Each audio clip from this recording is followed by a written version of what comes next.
All right. Hello, everybody. It is 8 p.m. Eastern on a Friday, and that means it's time for TGI, the greatest indoor reading series, meaning here weekly, every week with the exception of two, since the end of March 2020. And now we're in March 2021.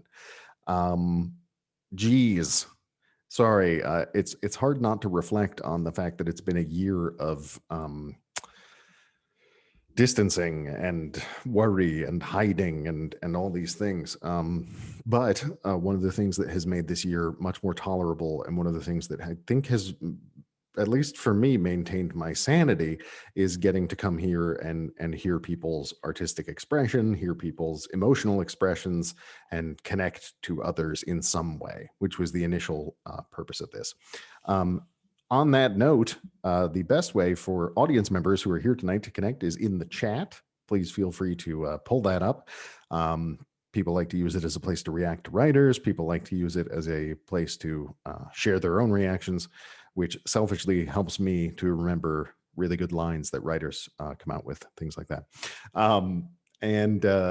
Otherwise, I'm trying to think. I will give a bunch of information at the end of the show, but very briefly, if you have any questions about the show in general, the best place to find general info is tgicast.com or on Twitter at tgicast. And with that, there was a string of weeks last summer, and again in the fall, and again for a lot of the time of the past year, where I felt like I had to address something that was really difficult that happened during the week. And the past couple of weeks, there hasn't been one of those.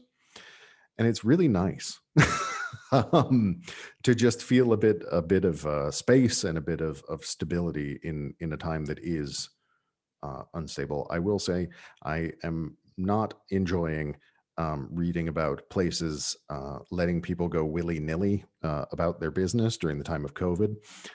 Someone texted me today that they are reopening the movie theaters in Times Square, for example, in New York.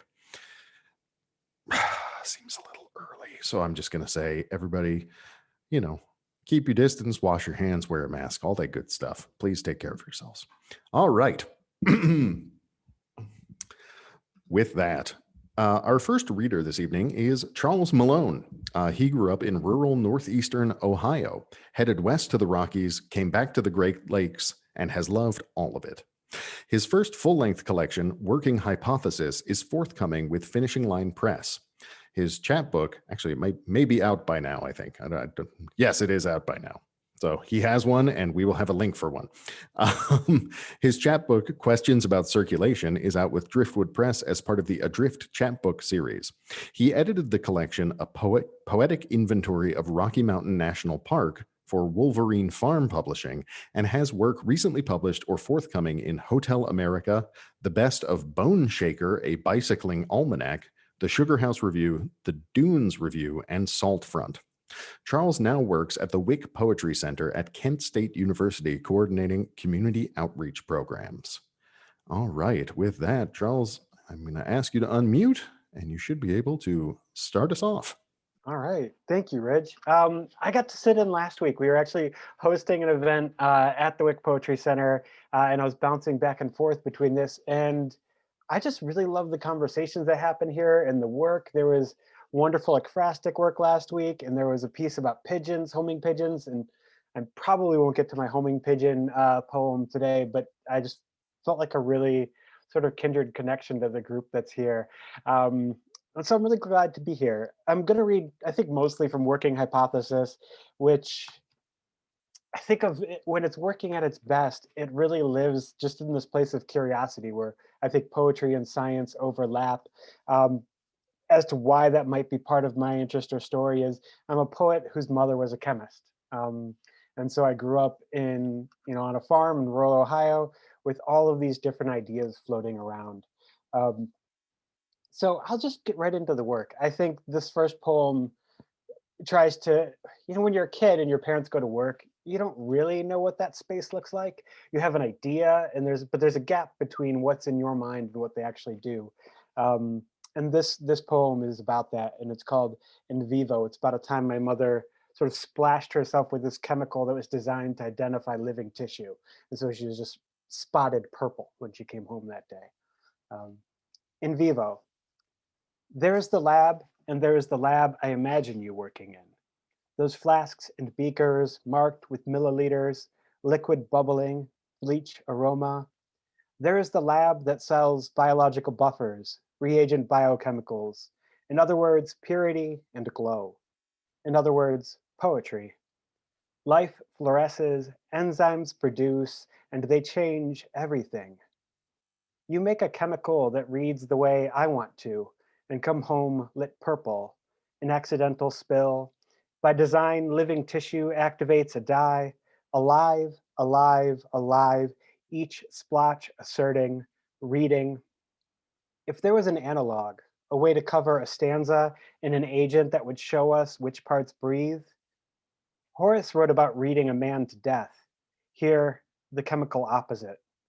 In death, the cell tissue's ash, structures reduced to inky carbon, even illumination ends.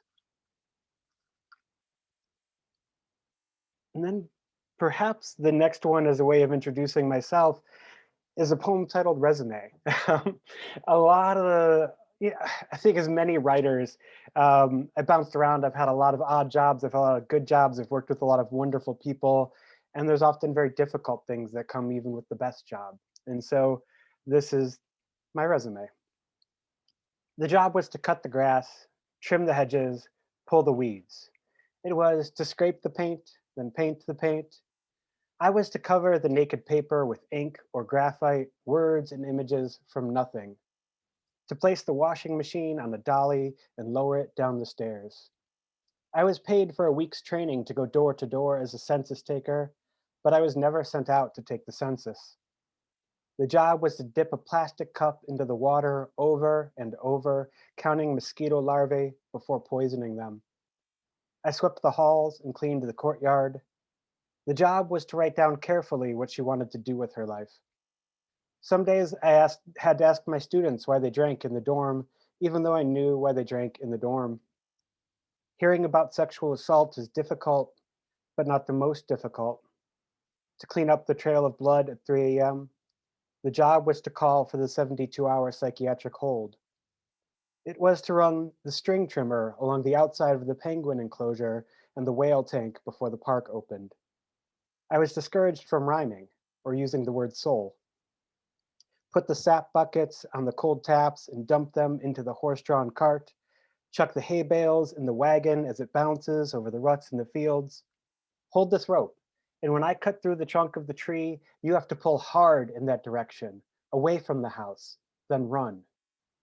The job was to read 100 collections of poems and decide which were the best. That day, we rode out to the wolf sanctuary and had our faces licked and wrote a story we never published. Each morning, I grabbed 3 to 6 homing pigeons and took them up into the canyon with me while I shot photos of whitewater rafters. The birds carried the images back. I have to keep my lesson plan in my head when I go through the metal detector and walk past solitary confinement. I have to catch the bird, the bat, the squirrel loose in the apartment building. I rode my bike north of town at dawn to harvest vegetables and listen to people hum to themselves. You don't take off your clothes and you don't get wet. 36 jets of warm water massage your body from head to toe. I was not cut out for retail. She is working on her English, putting her life into words, and I just listen. We are building trail high in the canyon, and everywhere the beetle-killed trees were ripe for wildfire, and other duties as assigned.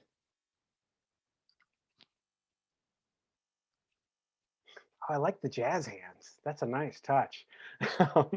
It's perhaps one of the most welcoming gestures. Rich, you were talking about the thumbs up thing and how we fall into that. I think muted gestures are something that we probably didn't appreciate as much before these times. Jazz hands and thumbs up, they feel more necessary now. This is a bit of a love poem with a giant creepy bug in it. I know people are sort of all over the country and have probably lived in many places. Has anyone seen an Eastern Dobson fly? They're real big. That's whatever you have in your head, just a little bit bigger than that. Whoa, Trina, that's a little large. I would say bigger than a Japanese murder hornet. I think Hannah's got it. I think Hannah, yeah, that one right there. Yep. They're pretty big and they've got long, geez. Kyle, perhaps, maybe if we're lucky. So the Eastern Dobson fly is maybe the star of this poem, which is called Beneficial Insects. Oh, and their stages of life. We were talking about caterpillars earlier. They're remarkable. The distinction between the different phases of their development is pretty great. Beneficial insects. I want you to look at me the way you look at the Eastern Dobson fly. Like I could bite your finger right off, though I can't. Or like I was once a Helgramite, an alien child. Like my biology has its own rules, which it does, and we know this. I want you to look at me with interest when I lean in for a kiss in a cinematic shaft of light under Breakneck Bridge, our wet bottoms on a mossy boulder below the waterfall. Downstream, a fisherman and his daughter turn stones looking for bait. Pure water clouds with their disturbances. Don't look at me like I am a pure stream, you say, like I am holding life in my shadows.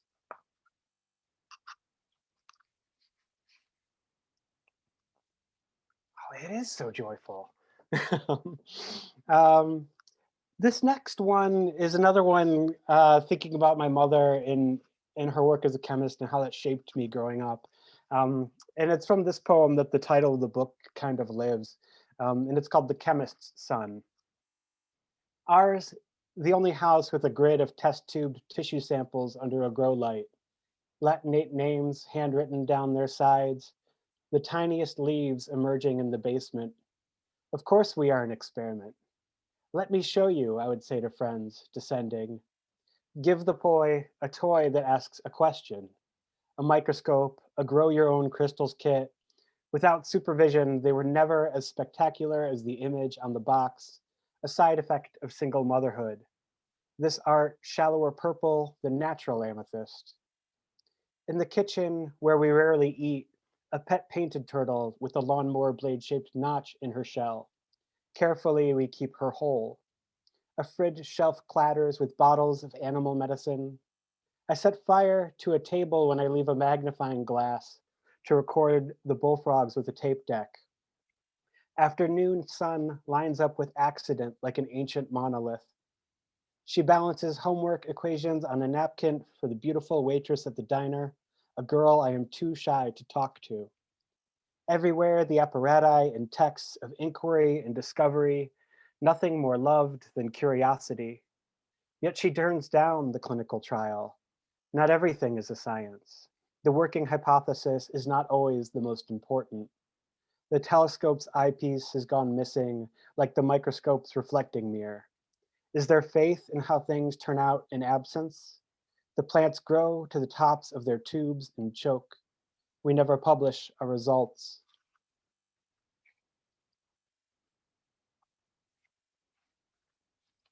A number of the poems in the book are really interested in like scientific jokes and hoaxes. And one of the ones that I came across when I was kind of reading up was this incident where somebody painted little spots on the wings of a butterfly and submitted it as a species. They call it the Papilio eclipsis. And it was a while before anyone noticed. So they got to claim that they discovered this. So this is Papilio eclipsis. You are out in the garden, though you are never out in the garden.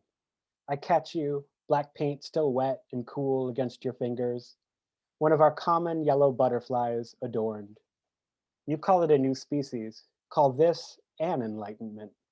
You have given birth to a counter-narrative, how we grow and how we know, a CRISPR process, a laugh at Linnaeus, one thing covers another. We pin the poor specimen to a board, to the wall adorning, above the photo of your father, beside a small airplane, numbers and spots painted on wings. Reg, how much time do I have left? We can definitely do one or two more. All right, I'll do one from the latter part of the book and then a short one in closing. There's a lot of talk beforehand about teachers and classroom pets, and that one kind of speaks to that.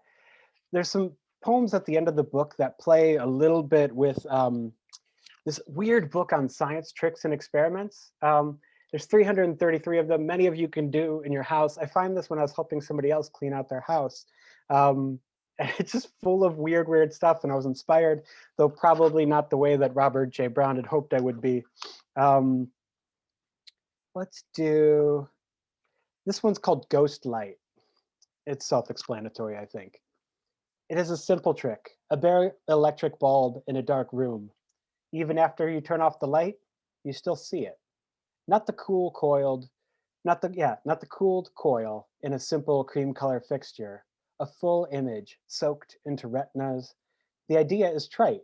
When we think of capital lettered deities, perhaps it is a richer metaphor when we think of grief, of kids rubbing their eyes in a dark room, of a young woman feeling the sit bones on the bottom of her pelvis rock right, then left, as she greets each thought and sets it aside.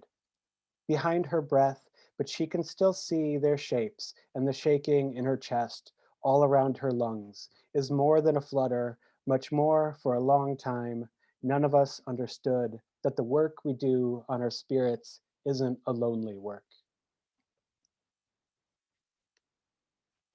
In closing, I'm going to read this poem called About the River. And I had a wonderful sort of collaboration here. For about 2 years, I got to work with fourth graders and take them for hikes along the Cuyahoga River here in Northeastern Ohio. And we were talking about the 50th anniversary of the last time we'd really set it on fire. Since then, we've set it on fire one more time. So like the little days since an accident calendar gets to start over. But that's a weird conversation to tell a room full of fourth graders that water can burn if you don't take care of it properly. And this is inspired by my conversations with them. And it's called About the River in the 50th year since the last fire on the Cuyahoga. I've been talking to kids about the river the way you talk to them about sex or drugs or American history. By that I mean in a classroom. The kids have been talking too. One girl told me she went everywhere in a kayak when her dad didn't have a car. And I said there's a long history of that. Usually they ask, how can water catch on fire? I want to spin it like a magic trick, like wine or rabbits, say something French. But I stick to a truth and tell them that if they really want to, they can set the river on fire again. They ask what will happen to the turtles if the river catches on fire again. Ah, I say, that is a very good question. And then we find words that rhyme with flood. What then would the deer drink? Or anything with a mouth? All right. Well, thank you so much. Yeah, I'm excited to hear everyone else. Thank you. All Thank right, you. Charles, thank you so much. That was wonderful. I think it's interesting. I really appreciate you ending on that last poem because I heard a lot in your work of trying or reconnecting to some of that sort of mystery that the world holds when you're a child, and of trying to sort of reconsider things and analyze them in a way that I'm assuming some of which came from your mother as well. Kind of that methodical steps, but in not to dissect or to deconstruct, but instead just to understand the experience you're having during these sort of thoughts and emotions. And I really think that is one of the things that self-reflection through artistic endeavors is obviously where a lot of it starts for a lot of people, but it's something that's important to kind of check back in with every once in a while. And I think it's also really important to sort of check in with that. People make the joke about children not like stopping asking why. They just ask why, and then you tell them, and then they go why, and then you tell them, they go why. And other than falling into like some bizarre, first cause philosophical explanation for the universe, that is a good instinct sometimes to be like, well, why is that like that? What happened here? How did I get here? And, you do so methodically, but very gently and very artistically in your work, I think. And that's like a very delicate balance to strike. I also really related to you. My father's an immunologist. So I also grew up in the science. I grew up also maybe like yourself, the artsy kid in the science family. And, and it's an interesting balance to strike even now, I think. So that was really wonderful. And your book is available now. I'm sorry, I was confused earlier because that was my own problem with tenses. It was, I think when we were initially talking, it was on its way, and now it's here. Yeah. Well, that's great. Well, there's a link in the chat, and people should reach out to you. It looks like Instagram's the best way to get a hold of you directly if need be. And yeah, thank you so much for coming on and sharing your work with us. Really appreciate it. Yes, really glad to be here. Thank you all. Yeah. Awesome. And by the way, I saw some people talking about missing teacher talk and class pet talk. Hang around after the show. We always leave the room open for, well, we stay generally. It's not just the room. That'd be kind of odd. But we, keep the space open for people to chat after the show for an hour or so, or if we get really carried away too. We'll see. Anyways, our next reader this evening is Hannah Rousselot. Hannah is a queer French-American poet, writer, and educator. Her poetry has appeared in many publications, including Parentheses Magazine, the McNeese Review, the Blue Nib, and the Broadkill Review. She's published 2 long works, Fragments of You from Kelsey Press and Ocean Currents from Finishing Line Press. She also reviews other poets' works on hannahrousselot.com and is the host of Poetry Aloud. And Noli will have many more relevant links for where to catch up with Hannah, because it looks like she does a lot of stuff online, which is cool. But for now, I will ask her to unmute, and Hannah, you can take us away. All righty. Thanks so much. Thanks so much for the introduction. Yeah, I do poetry book reviews, and then I have my poetry podcast, which the 2nd episode is coming out soon, where I talk about just like poets' work and what they enjoy and what I enjoy. So if ever you want any of that to happen with your poetry, feel free to contact me. Okay. So I'm going to read from both of my books today. I'm not really one to talk about my poems before I read them, but what I will do is talk about my collection before I read it so that you kind of get an idea of what's going on. So my first book is called Fragments of You, and it was written after my best friend, first love, after she died. So it's a book about grief and about love, and I'm going to read a couple of poems from that today. And so the first poem I'm reading tonight is called Letters to Emma. You've been dead for too long. I've been too busy to water your ivy. Come back soon. You've been dead for too long. Our clothes are getting dirty with my sweat, and you should come back and do laundry. You've been dead for too long. My eyes are raw. My mind is hurting, and I need you to come back and kiss them new. You've been dead for too long. There are dust bunnies gathering in my brain, and you need to come back and get rid of them. You've been dead for too long. There are spiders creeping inside my heart. I need you to come back. You've been dead for too long. My body is tired of missing you. Please come back. It's always hard to read these ones. Okay, so I'm going to read one more from Fragments of You. Actually, I'm going to read 2 more. Sorry, this is the one. Pool. She swims in these lines, ink streaking down her body. She hides in between the white spaces. She delights in delicious phrases, sucking them dry. Their brittle bones serve as her jewelry. She dips into my brain and comes out as fresh words, wet on a page. I like that one a lot. It makes me think of, just how people influence your work. Okay, and this is the last one I'm reading tonight. And it's actually a pontum, which is like when it's a sestina, when all of the last words stay the same. Okay, garden. I feel you flourish, rose petals sprouting in my memory. Do you think that maybe you live in my garden, in the pieces of the roses that I forgot to water so that they could heal?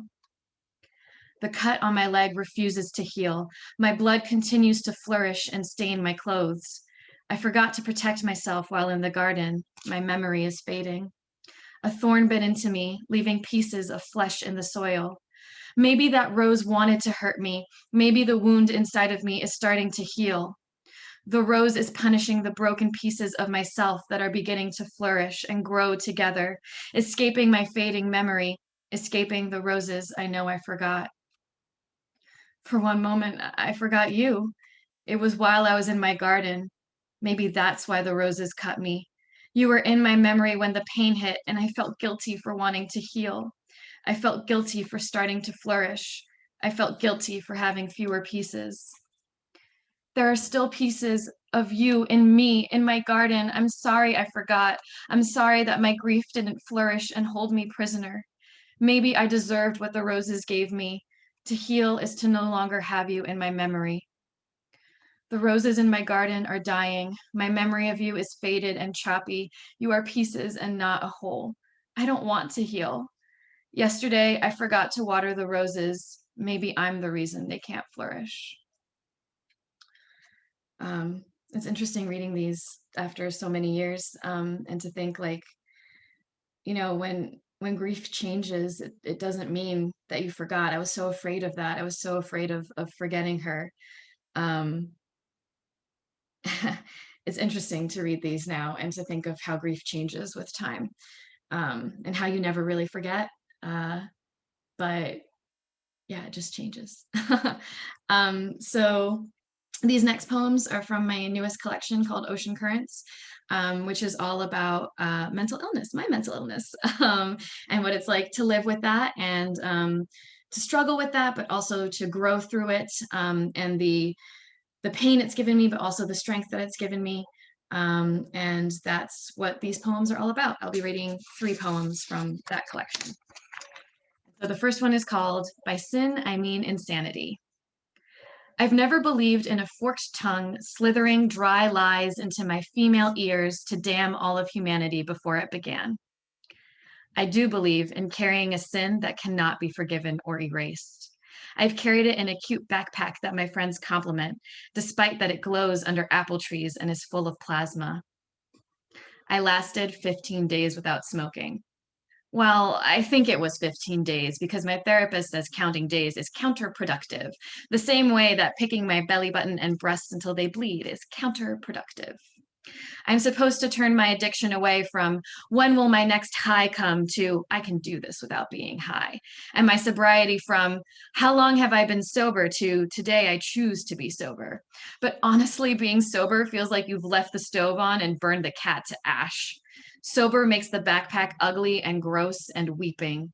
Sin drips out of it, and now everyone can see it, and it changes their face into masks of smiles hiding their constant concern.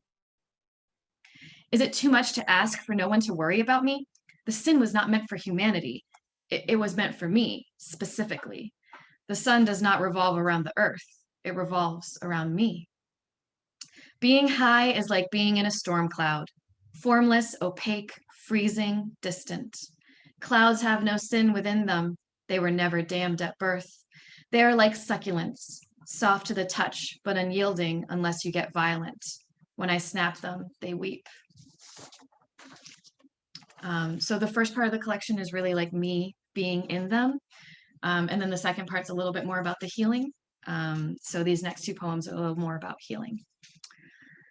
I want a little honey while floating in the sea, a little sweetness to complement with the salt drying out my lips, a little honey to pour on my face while tears flow into the waves and feed the fish. Who knows? Maybe they want a different kind of salt, one that comes from up above, from rent and viruses and unemployment. It's so exotic, they would tell their fishy friends. And it even has a syrupy golden hue that blinds me when I swim without seeing what's in front of me. And that is charmingly dangerous. It gets the gills moving, the scales shining.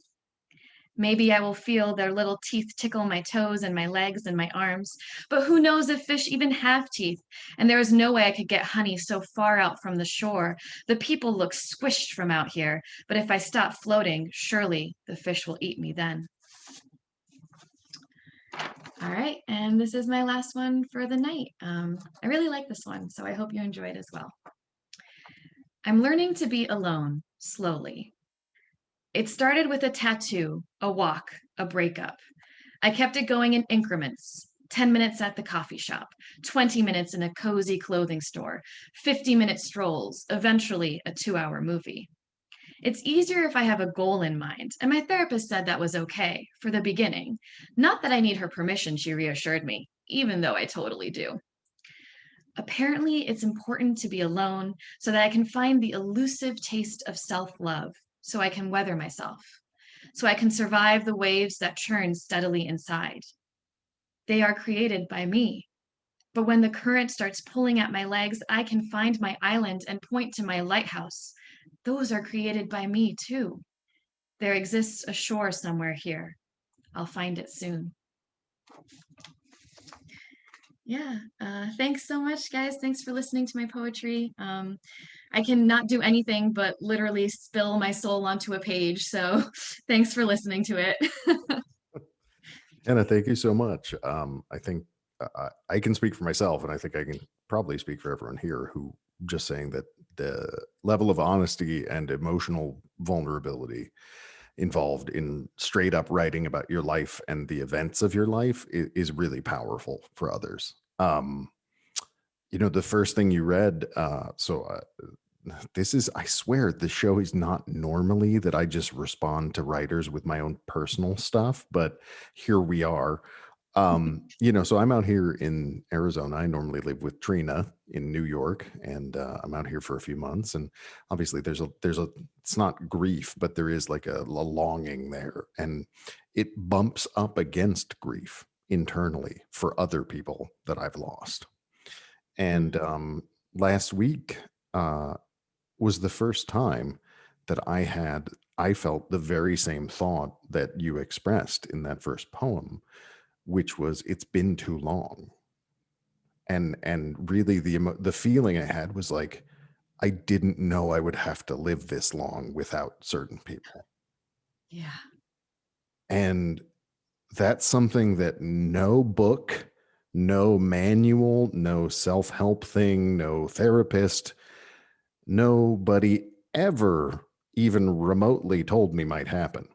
I feel like we talk on the show actually a lot about grief because I'm to borrow a form of branding or whatever you want to call it. Like I guess I would describe myself as grief positive, in the sense that like these are things you need to experience and you need to feel as part of your life, and it's not to get over it, and it's not to forget, and it's not to feel good all the time. It's just to understand that this comes and goes, and exactly like you said, changes. So, I can imagine going back and reading something you wrote about grief and I'd not even just in the throes of it, because the throes are Bland. Yeah, I was kind of, Empty. yeah, they're full of trite. Empty. Everyone does go through that. It's real while you're in it. But what really, like any major life event, what really is the truth of it is when you have to go back to your life and things are different now. Yeah. And so I think that's really worth exploring. Yeah, I didn't write for so long after she passed. And then when I did, it just all came out. Yeah, Yeah. but I think that's great. And I can hear in the work that you're not manicuring it and presenting it and posing it the way that many things, if you say you walk down the aisle, the psychology self-help aisle at a bookstore, you will see things that have been framed. Let's just say that. And some things, there might be some truths there that are outside that frame, and there might be bigger parts of it that are not in that frame. So I really appreciate that. And then, same goes for mental health, substance use, any of these topics that are honestly, I think a lot of times people's natural reaction to a world that hurts when we were told that if we did the right things, everything would feel good all the time. Mhm. So I really respect just putting it out there and putting out the conflict and the confusion too. Like not, not that it was unclear, but I could hear this sort of, well, my therapist says this, but I don't really know if I'm going to do it. But I think, and they told Yeah. me I should, and I asked for permission, but they said I didn't need to. But I really feel like I did. I have gone through absolutely all of these. Yeah. Yeah, wonderful circular talking of the people gifted with high self-monitoring, I believe is what it's called, when you're constantly thinking about what you're thinking about. Yeah, so really just wonderful, and what I said at the beginning about the show and about everything we've had to try to do since COVID happened about being an effort to connect. Like I really felt your material connected with me, and I think with a lot of the nodding faces and positive comments in the chat. So thank you so much for bringing it. And Noli's going to put links to all of your works if she hasn't already. I haven't looked at the chat. I apologize. But everyone go check her out. And yeah, poets, if you're interested, hit Hannah up to go on the show as well. Yeah. Thank you so much for this space. Oh, sure. Thank you. All right. We are kicking emotional butt. It's really weird to be having these like really intense sometimes and emotional connections to people and their writing while I'm just in a studio apartment made of cinder blocks in Phoenix, Arizona, and there's like palm trees outside. It's very surreal for me, but here we are. All right. Our next reader is Shira Dentz. Shira is the author of 5 full-length books, including Sisyphusina from Pank 2020 and Door of Thin Skins, Cave and Carey Press 2013, and 2 chapbooks. Her poetry, prose, visual, and cross-genre writing appear widely in venues such as Poetry, American Poetry Review, Cincinnati Review, New American Writing, Iowa Review, Academy of American Poets Poem a Day series on poets.org, and NPR. She is a recipient of awards including an Academy of American Poets Prize, Poetry Society of America's Lyric Poem Award, and Poetry Society of America's Cecil Hemley Memorial Award. A graduate of the Iowa Writers Workshop, Shira holds a PhD in creative writing and literature from the University of Utah and is currently the special features editor at Tarpaulin Sky. Shira, with that, you should be able to unmute yourself and you can take us away. Thank you so much, Reg. Hi, everybody. And so in keeping with what seems to be the trend here, I also will be beginning with something that is emotionally intense. I'm just going to read a few things from this. So I'm going to start off with reading from my book, Door of Thin Skins, which is a hybrid memoir. So it's a weave of poetry, prose, and visual elements, and it's a narrative of a destructive therapy experience that I had when I was in my 20s, and it took a lot. I didn't start writing. I mean, I didn't start writing this until for many years, and then when I started talking about it to people, it was very surprising to me of that everyone I talked to either had something similar happen to them or they knew somebody who it had happened to. And so it started germinating in me that that it would be good if I could to give expression to this because it also it's part of like the Me Too movement in a way. I mean, not in a way it is, and so in the effort to also provoke more public conversation about this, and for there to be more guards against this kind of thing. And so I'm just going to read 2 pieces from this. And so I will also say that that this book doesn't, I just told you what happened. So the book isn't like a mystery in that way of like, oh, what happened? You find out pretty quickly, but it doesn't unfold in a chronological, sequential kind of way. And there are some pieces that are called zero, for instance, and so part of the form of this book is also to create an experience, and to create the experience that I'm trying to articulate. Okay, so this one is titled Dr. Abe's Psychotherapy. And so this one just has a little bit of visual that I need to bring to you. And so I will write in the air. Okay, Dr. Abe's Psychotherapy. Door of thin skins. A woman's torso with flowing breasts, blue and tarnished, the slight and gold. A woman's torso with flowing breasts, blue and crannies of a tree on their whole. A wail of a man greets me at the door of his penthouse apartment, very friendly, not the medicine man in his opaque box.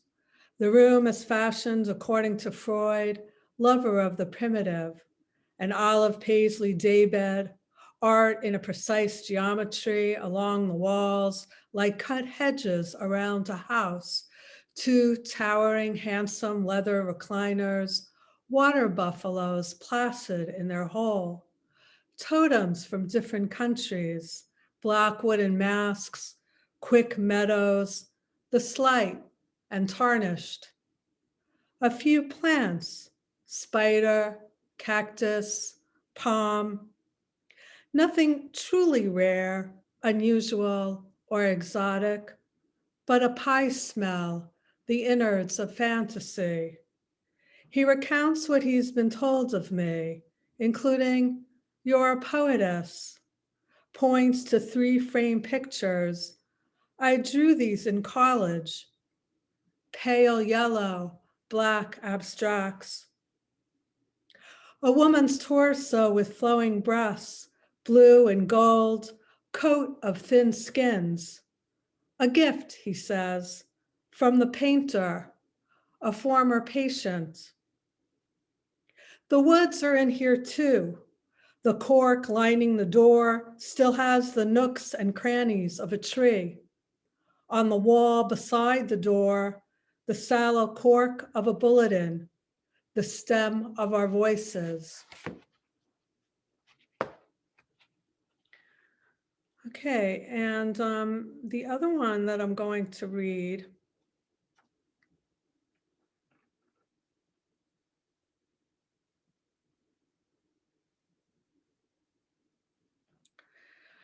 actually, I'm going to read in one now, and then I'm going to read the other one after this. Okay, so this is actually a second part of one of them, and this one is called Zero, but it's the second part of it.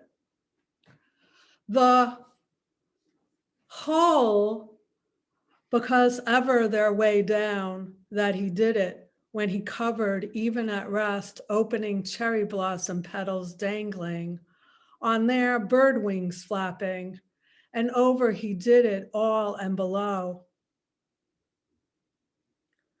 I'll adopt you now that I'm in your life and tilt the beginning.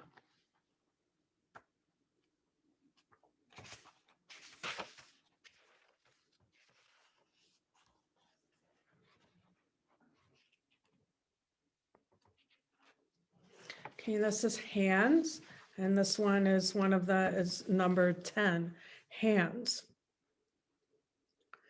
He splayed his fingers apart, their movement a Japanese pure make a vacuum style, allowing them to twitch in all directions, implying cherry blossom petals dangling from boughs. He was a tall and fat man, his fingers incongruously refined, long, and sculptural. Of course, the fingertips flipped up. I say of course, because even at rest, he gave the impression that he covered everything, above and below.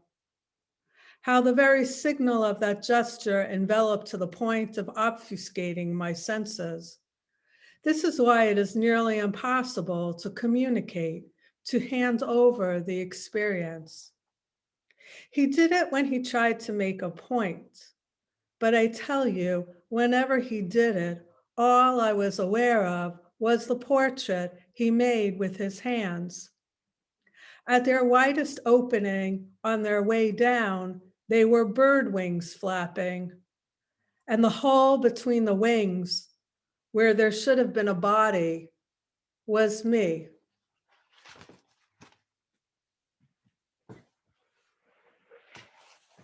Thank you. Okay, so now I'm going to switch to my new book, Sisyphusina. And since I believe in equal opportunity, I needed to make a female Sisyphus, Sisyphusina, even in existentialism. And this book just won a post-publication book prize, actually. So yay, Sisyphusina.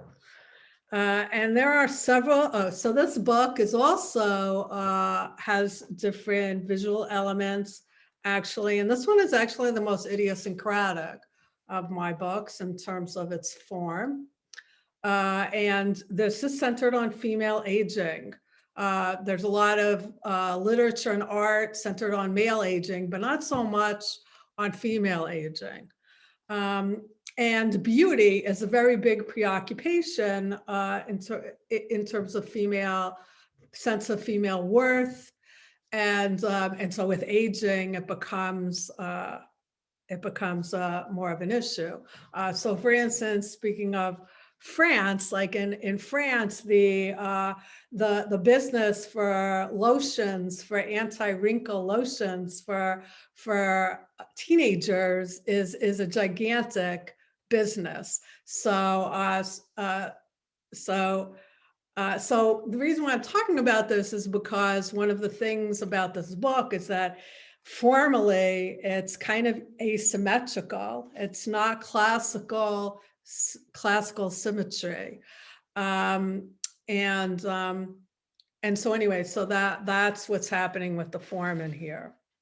And there's also a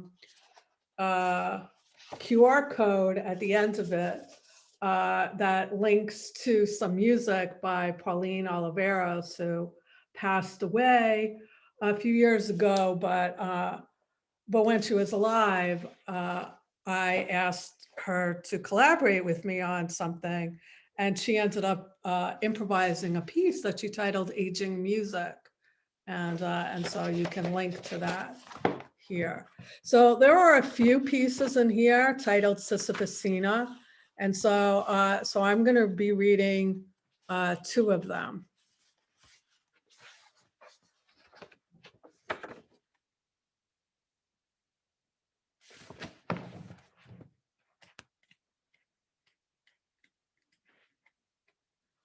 Okay. Sisyphusina.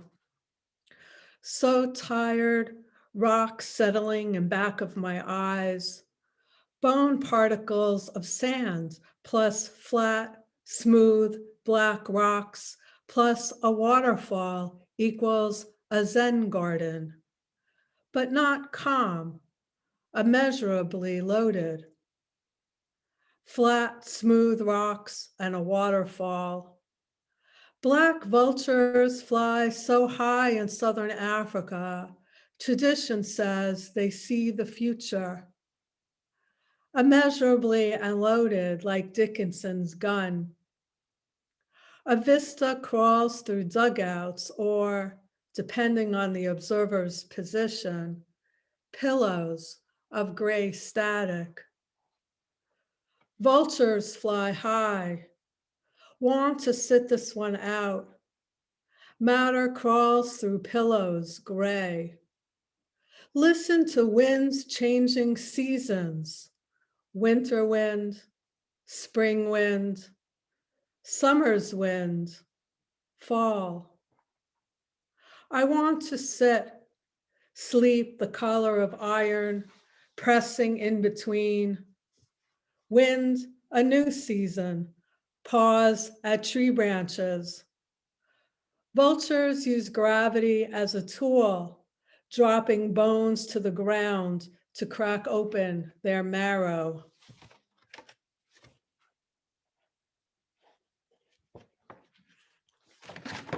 Okay, so I'm going to read 2 more from here.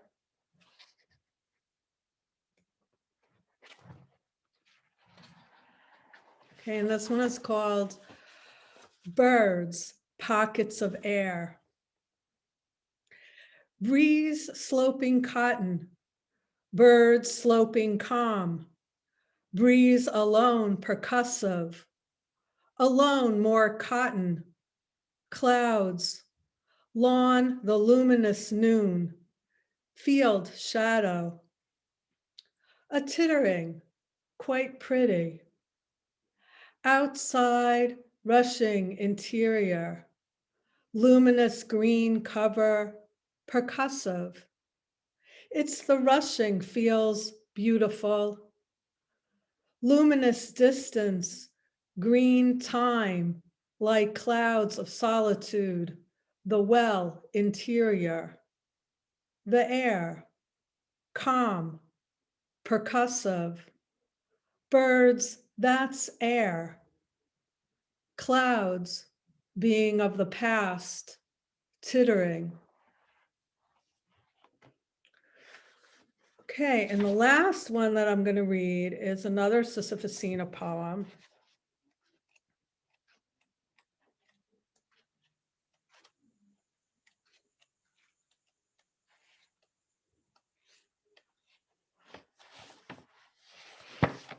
Okay, Sisyphusina.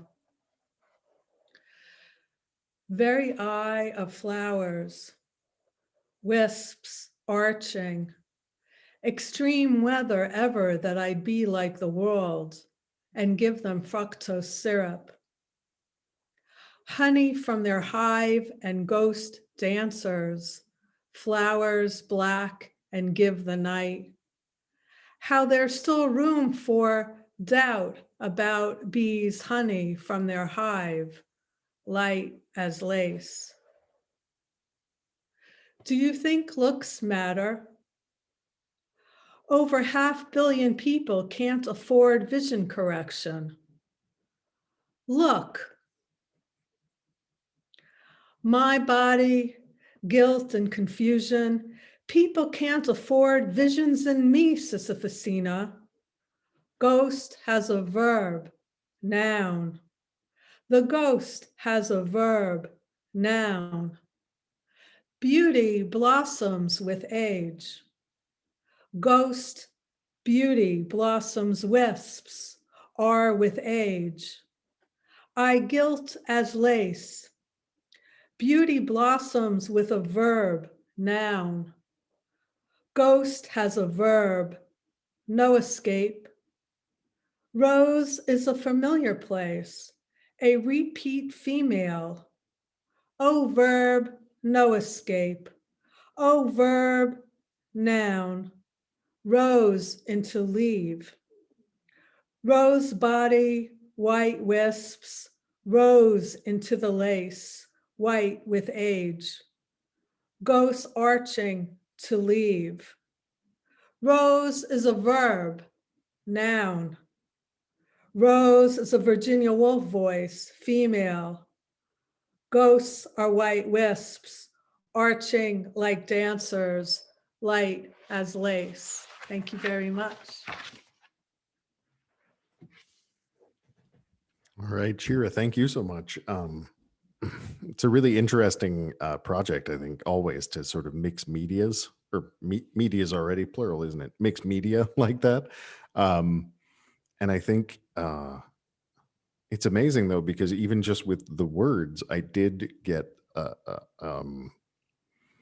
with the first work that you read from, first of all, Thin Skin Doors, or Door of Thin Skins, Yeah. is a wonderful name and image just to start with.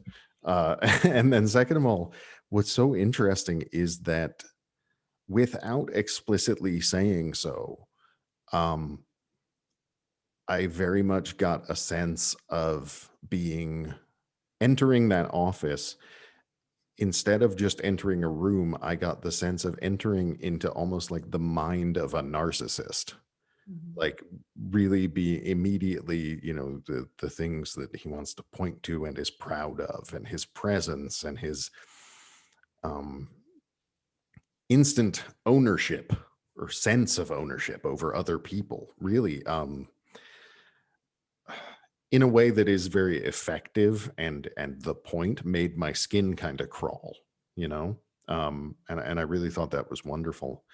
And then the idea of Sisyphus or Sisyphina in this case, as a metaphor for that unfulfillable desire, because that's really what the Sisyphus sort of myth is about. In the end, is he's left with this huge desire and unable to fulfill it. And I think fighting time, fighting aging, and also just as you hit on so well in that the pressures that are implicit and explicit in society on women to look and behave certain ways. It is this unwinnable battle. It's an unfulfillable desire. So I really thought it was such an apt and such a it was not a connection I ever would have made on my own. I'll say that.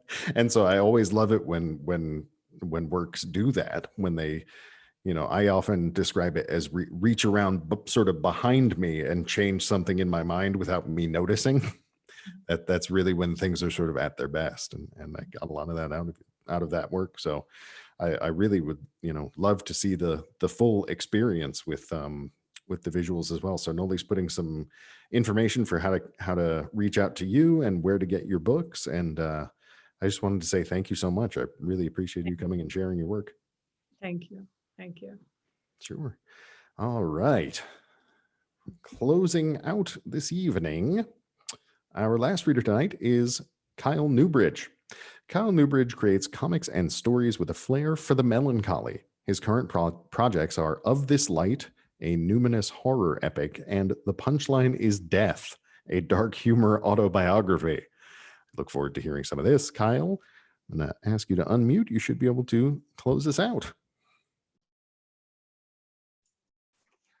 Hey, everyone. So what I'm going to be reading today, the two projects mentioned are comics, which I'd love to do an audio reading of comics, but that's provides some challenges. So what I'm reading today is an excerpt from a fiction podcast I am in the middle of production for. That'll be going out in July. And I guess before I started, I just wanted to say that I really liked what everyone was saying about grief in all its forms being processed through art. And a quote from one of my favorite musicians was, "Our job as artists is to guide you into the darkness and deliver you safely to the other side." And that's sort of something I always want to encompass in my work. In the case of this story, this is a story about a guy who travels the country fixing rifts in time and space, along with the love of his life, who he knows he is never going to end up with.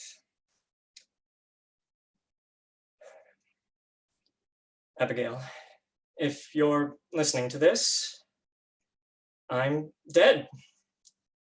God, it's weird saying that out loud. You'd think after everything I'd be prepared for my own mortality, but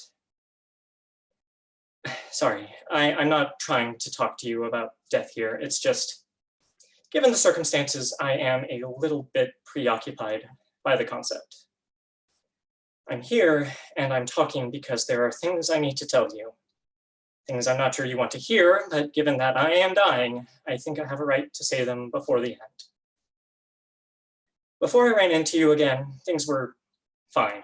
Not great, not even good, but fine, bearable. I'd been working this job for a couple of years and had finally gotten the hang of things, but I'd also started to realize I did not want to do it for an eternity. But then it took me to LaPel, Indiana. I was determined to find the problem, fix it, and get the hell out as soon as possible. I didn't have to walk far to find the job. A house 2 stories tall and painted robin's egg blue. It was buried in one of the enclosed neighborhoods near the gas station. The odor of fresh cut grass wafted through the yard as I passed, and that's how I knew I had the right place, because the lawn in question clearly hadn't been cut in months. I waltzed up to the front door and gave the brass knocker a few good bangs. The headache came almost immediately, and after about 30 seconds, 2 things happened. The door opened, and it didn't. When it did, a giant of a guy was on the other side wearing a t-shirt and jeans. He had a crew cut and smelled like the same Old Spice deodorant I wore in high school because I thought the commercials were funny. Are you the repair guy? He said.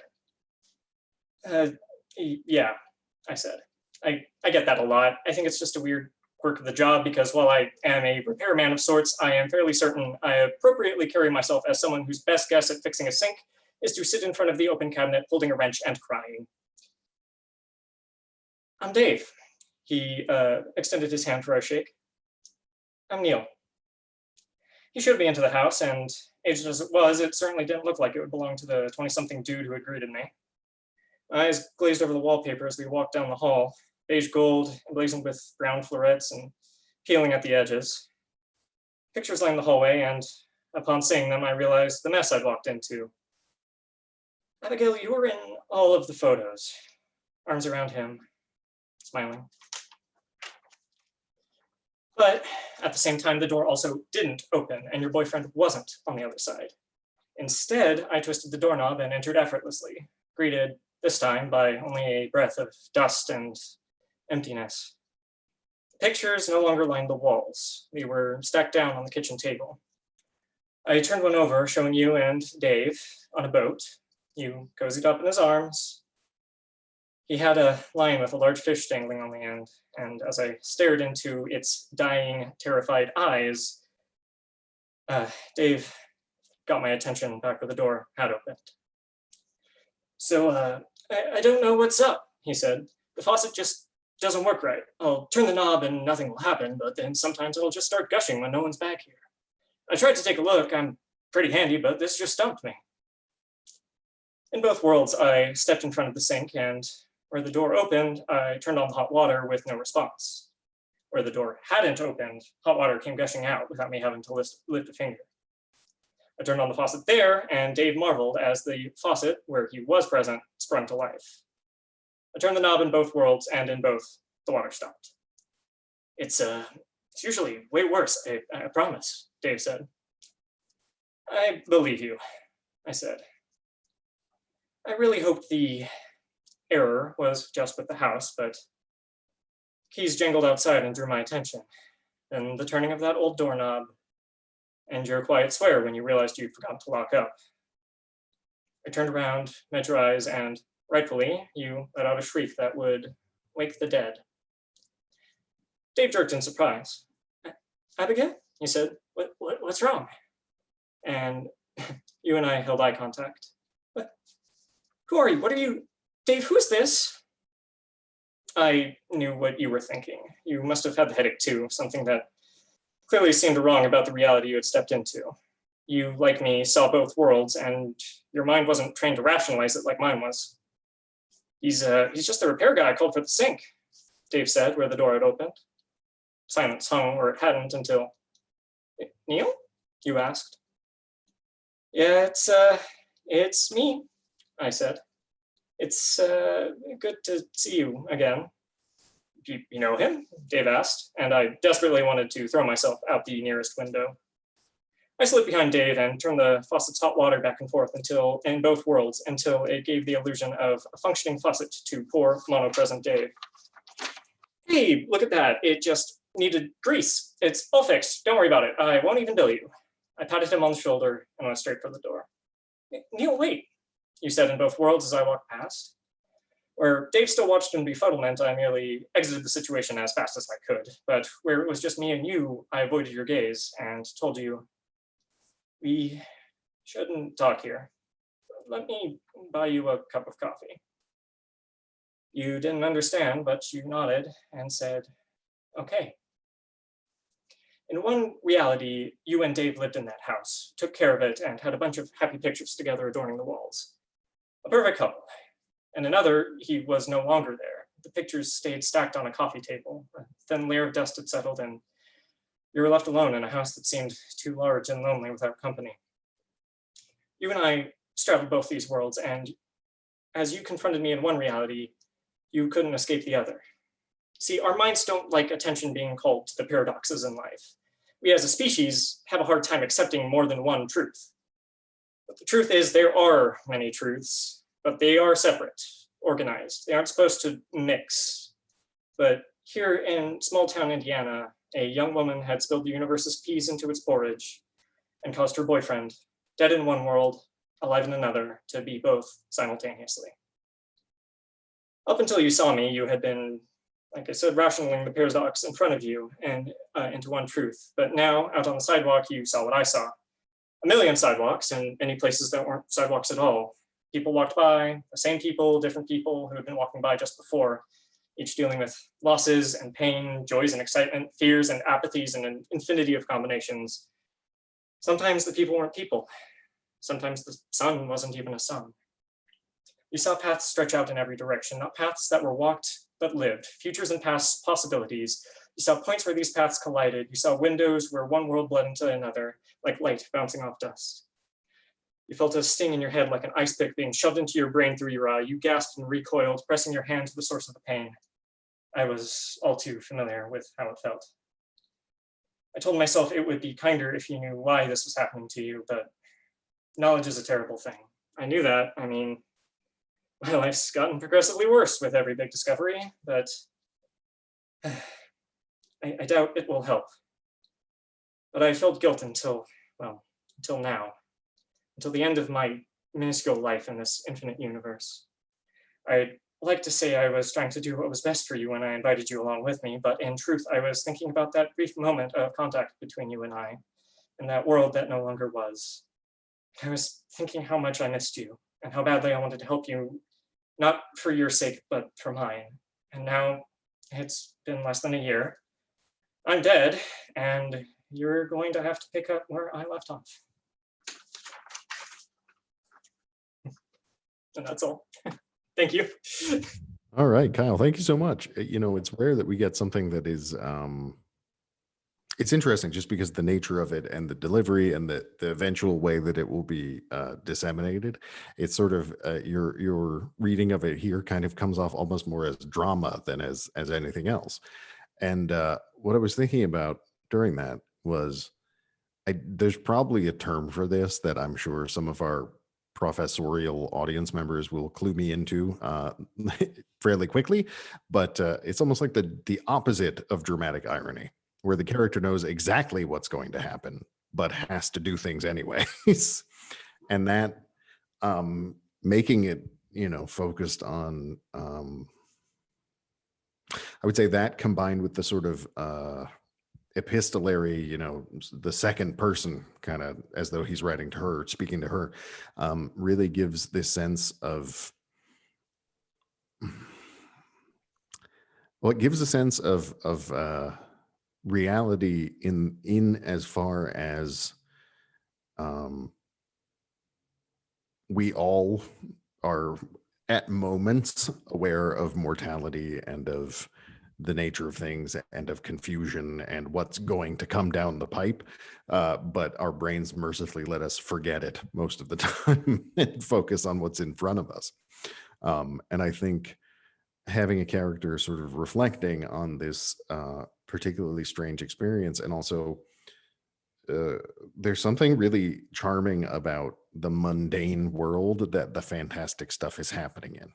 Like, I don't know, maybe other people can suggest things. I cannot think of a thing more mundane than a broken sink. That's just about the most ordinary thing. And having this sort of be the